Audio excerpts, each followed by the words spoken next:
Hello guys, आप लोग मेरे चैनल पर आपका व्लॉग्स पर मैं अपना रूटीन दिखाऊंगा। पार्क जा रहा हूँ अपनी रूटीन में। चलिए चलते हैं। हेलो गाइस, अब मैं कार में बैठ चुका हूँ। पीछे बैठे हुए हैं, ये टिकाता हूँ अभी इसी वक्त। चलते हुई दादी। You can tilt the screen if you want. दादी गाइस,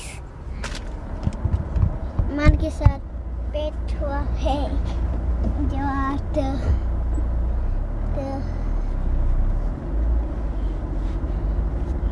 अब हम पार्क जा रहे हैं। चलिए देखते हैं आगे क्या होता है।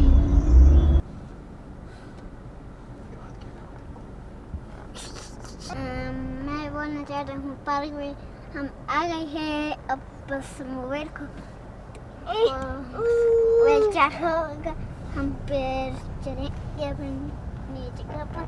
कहाँ किसके लिए हम आए हैं यहाँ।